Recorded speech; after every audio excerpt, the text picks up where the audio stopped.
Hi everyone, Alex here. I come to you with AI content now, I guess. And I kind of wanted to talk about this app called Cursor. So Cursor is actually based on VS Code, same as Anypoint Code Builder. So they are actually kind of compatible. So if you download Cursor, right now I have the free trial, so you can do everything that I am doing. Yeah, I think I have a 2-week pro trial. Anyway, I am on a trial of some sort. I'm not paying anything, so I kind of want to check it out. So first of all, I'm gonna open some projects here, but I'm actually gonna create a new one. So I wonder, because I already installed Anypoint Code Builder in Cursor, because it does take a while. So I wonder if I can just create one from scratch here. What if I do new folder, test, or let's do best practices, whatever, best practices. I am in downloads, best practices, open. And let's see, if I open here Anypoint Code Builder, and I do, so this looks like pretty much like Visual Studio Code, right? It's just like the active bar. I cannot move it. I actually tried moving it. So in appearance, you see activity bar position. This is default. In Visual Studio Code, you can actually move it like to the left or to the top. Right now, this one is on the top. I could not move it to the left. Maybe there is a way, I just don't know how. But anyway, so we have the new chat here. I'm gonna minimize that for now. So if I click, for example, here, develop an integration in Anypoint Code Builder, and I'm here. So let's do project name, best practices. Actually, I already have the thing. I don't know if it's gonna create it like inside the best practices folder. Maybe it will. So, okay, let me just select downloads then. Maybe I could have just opened downloads now that I think about it. Anyway, so let's do Mule best practice template. I don't know. Mule best practice template. Empty project, Mule runtime. Let's do 4.9 because that's the latest. Java version 17, and that's it, create project. So because I have Anypoint Code Builder, it is gonna like show me, this new chat is from Cursor. It is gonna show me Agentforce and Einstein and all of that fun stuff. But for now, I just want to try it with Cursor. So like right now here, you can build it with Agentforce and do a lot of different stuff. You can use a prompt with Agentforce, but for now I'm not gonna do that. I'm also not logged into Anypoint platform right now, so that's okay. Let's go ahead and start from scratch for now. So let me minimize this. Oh, I can't. To hide the sidebar, use the icon in the top right. Oh, this one? Okay. Toggle panel. Oh, I didn't even know about that. Toggle AI. Primary. Okay. Anyway, so yeah, let's minimize this thing so we can focus on this. So right now I'm gonna leave this as flow. I wonder if this thing can actually agent can actually create the base thing. Should we try? Let's try. So create an HTTP listener and add a transform message to output a JSON payload saying hello world. So let's see if this works. Okay, Mule best practice template.xml. Okay, created that. And there's a linter error. I don't know what that means, but it fixed it. Okay. Oh, okay. It's still doing a bunch of stuff. So I'm gonna close it for now. Let's see what it did. So it did a flow name, hello world flow, with an HTTP listener config, hello, and the set payload with the message hello world. Okay, I feel like this is good enough. And then the HTTP listener config. Okay, so now I want to, oh, not this one, this one. Move the HTTP listener from this file to a new global.xml file. Will it know what that means? Okay, so it created the global.xml. Let me see the code. Okay, it is here. It had the HTTP listener config in the thing, and it removed it from here. Okay, cool. Awesome. So now we are kind of following the best practices there because we have this thing here. And now we want to extract the properties. So create dev dot create a new properties file, make it a YAML file, and add the host and port only. Properties only. Okay. So it's gonna create an application.yaml with HTTP listener, host, and port. And then it's gonna update the global.xml. So now it has the HTTP listener host, HTTP listener port. Yeah, let's accept that. And did it create a file? Let me see. Resources, yeah, application.yaml. Oh, this is so annoying. Okay.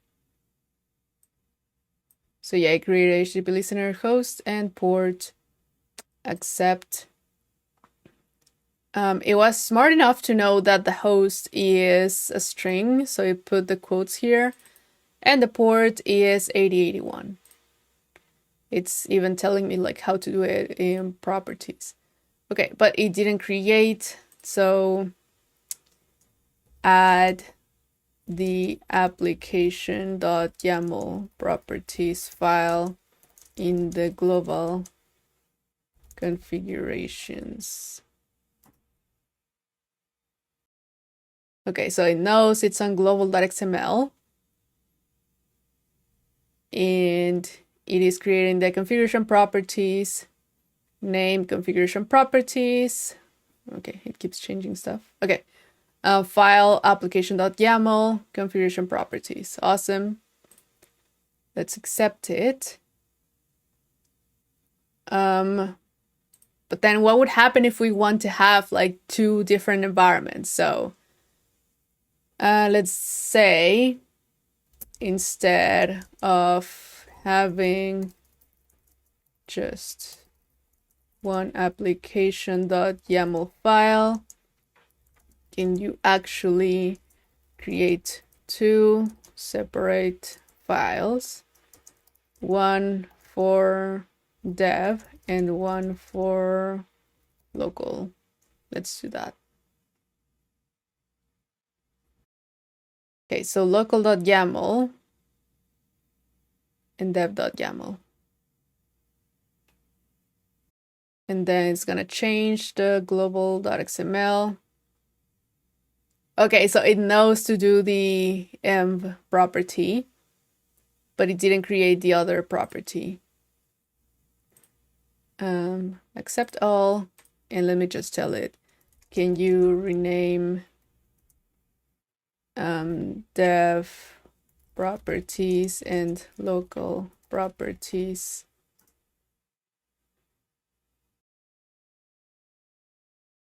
so it's gonna delete. I just need to press accept, delete it local in deb, and now it's creating the local properties YAML and the deb properties YAML. Okay, so it created both.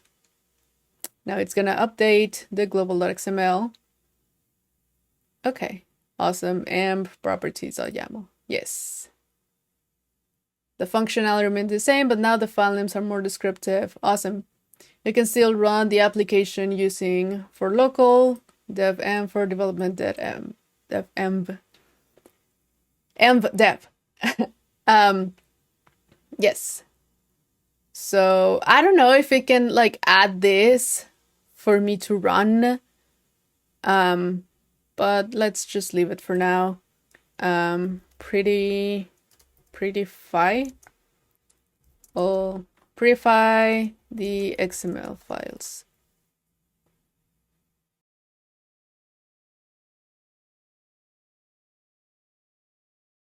But I don't really want the comments. But don't add comments.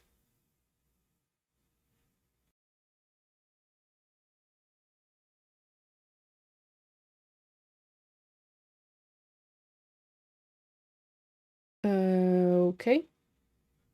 So it changed this. Let's just accept and accept. Oh, but it kept the comments. That's fine. Let's just remove it. Accept and accept.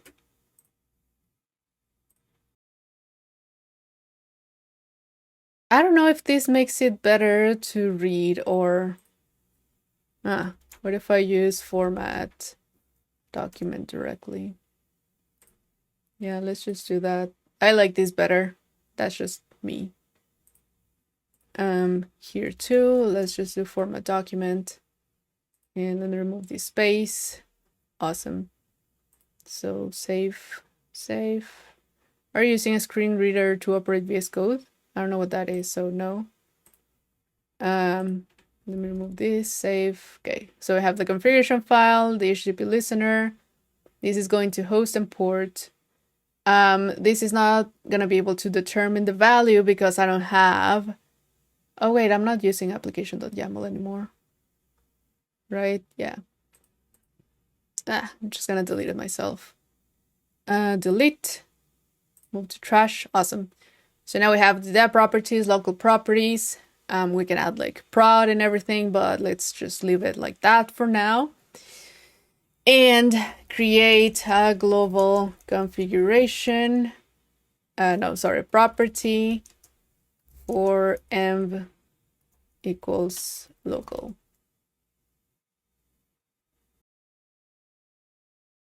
And it knows what I mean, I think.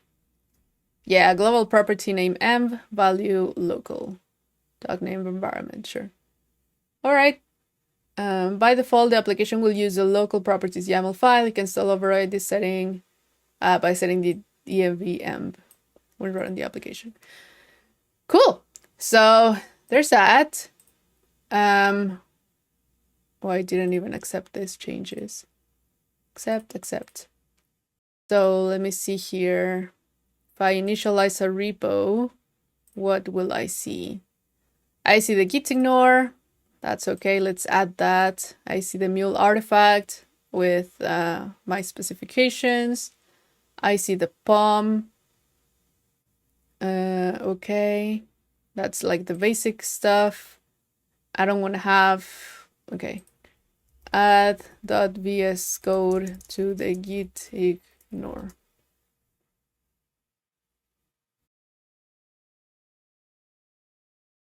Accept. Okay. So it added that. If I check here, it's added. I can accept the change. Add git ignore. My global, I think that's good. My flow, I may come back to that one, but for now it's good. Oh, I just noticed it changed the def. This should be 8081 in both 8081. Okay. Add and the log4j that I never change. Cool. I don't know why it's doing this thing. It's like we're in a party, but anyway. All right, so now can you help me run it? Can you run this application locally?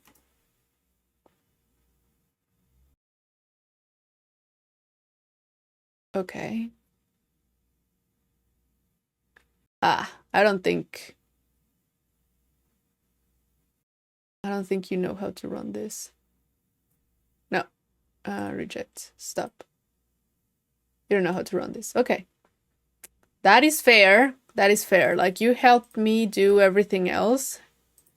You didn't change anything else. No. It is only fair that I run this. So let's go to run and debug. Man, I really hope that I can change that this thing to this side, because I don't really like having it over here, but that's okay. So let's start debugging. Let's run it to see if this works. And if not, let's tell this thing how to fix it. Failed to execute. I see. Error loading global.xml can't resolve this. Okay, so it did make an error. Let me put this error. I see the issue. We need to add the HTTP module dependency. Oh, that's right. Because it added everything. Oh, geez, what's happening? It added everything to the thing. Yeah. Uh-oh. Oh, where's bomb? Okay, it modified the global, but that was not the issue because it just removed like the spaces and whatnot. Stop. Oh, because you added. Okay. You added one that wasn't the one that we wanted. Okay. Where? How did I do that? It was 2,000 years later. Or can I? You forgot to add the HTTP listener dependency in the POM XML. Please add it and make sure the version is the latest. All right, let's see if it knows how to do that. I'll add the HTTP listener dependency. So it's gonna be on the POM. Okay. Okay. It was able to add it, but I think it did not use the latest stable version of the HTTP connector. Okay, let's accept it. And yeah, it's gonna tell me like this is not cool. So I'm just gonna go to project properties and fix this.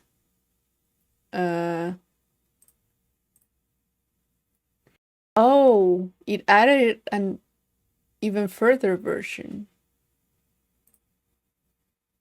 Okay, so it made sure that it was the latest version, I guess.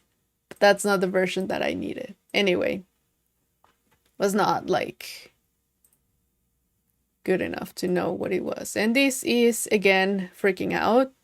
So let's try to run it now. Wait.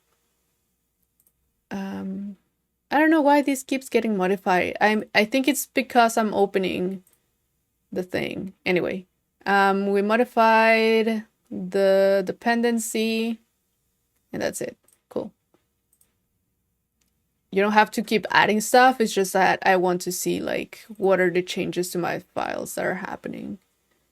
So let's run this now. Okay, failed. And I think I saw the YAML thing. YAML configuration properties only support string values. Yep.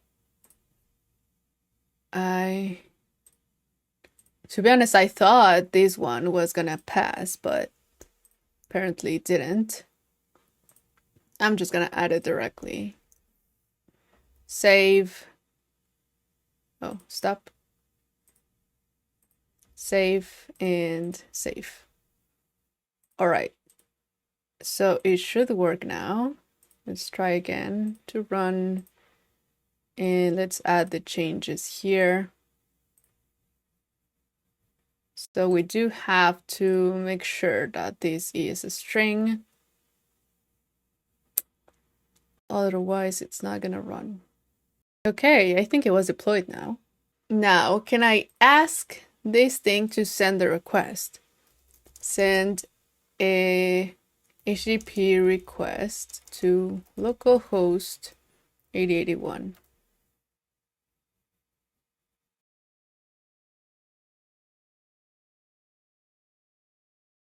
No. Okay, you don't know how to do it. Okay, fine. Let's do localhost 8081. Oh, it was slash hello, right? Oh, I think wasn't it that message hello world? Oh, so it did not output. Stop. Okay. Modify the set payload to output an application JSON.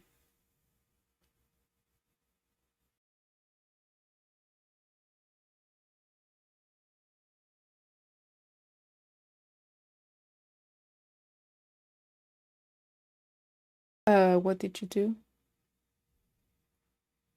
Value, doc name, MIME type. Nope, that is not what I wanted.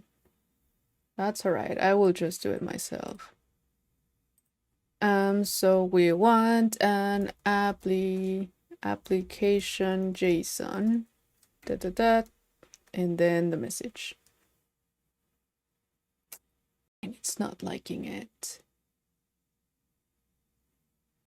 Fix in chat.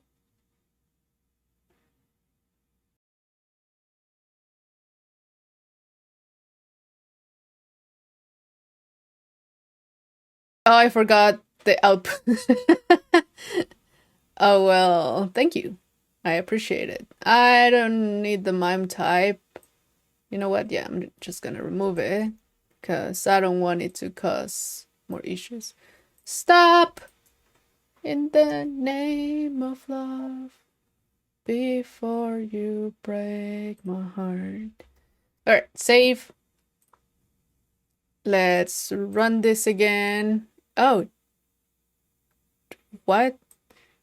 Oh, I didn't add the embedded.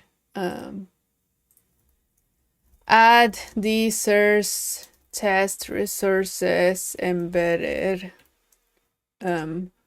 folders to the git ignore, please.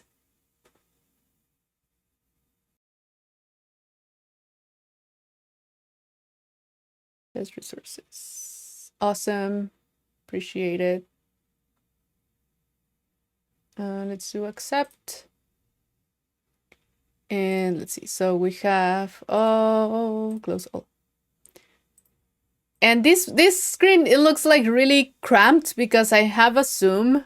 Because like I would normally develop like something like this because I can still read, but it will be really hard for you to read it like this from your screen. So like as you can see from here, it looks really cool if I'm zooming out, but you cannot read it. So that's why this looks like really cramped because I am zooming in. All right, so that was a change there, and we added the source test resources embedded in the git ignore. So we can try running one more time and see if this finally runs. All right, it was deployed, and let's try this again. Yay, so we received the hello world now. And the last thing that I had in mind, let me close this, is, can I debug this?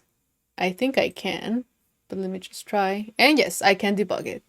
So because Cursor is based on Visual Studio Code, you can actually continue using Visual Studio Code. You can install extensions and do any of those things that you do in VS Code. It's only that the action thing bar is on the top instead of being on the left, like in the regular VS Code. But oh well, apart from that, it's pretty much doing everything. And maybe it took me a little bit more to do this with Cursor, with the agent, but I guess like once I know what it can and cannot do, it will be easier. And now that I know that, like I have this, for example, template on my own like best practices, maybe I can like put this out in GitHub and I can tell it to base on that GitHub repo to create my stuff in a new project. So I'm gonna try that in the next video, but for now, I think this is really cool to kind of see like, oh my god, this is driving me crazy. Let me just like stop it and quit, because this thing that keeps moving is just going crazy. Anyway, once we can like figure out how to use it better, I think this is gonna be like a really good tool, because it did do a lot of things for me, like moving the properties and renaming and stuff. Like you just have to review that what it did was what you wanted. But it did save me the time of doing like copy and paste. And yes, you may argue that maybe I spent more time doing the other things, but like it's gonna be a tool in a while. It's just getting there for now. But I can see the added value into it, so I'm into it. I like it. So I'll see how to make my own life better. All right, that is all for this video then. I will see you in the next video. Bye!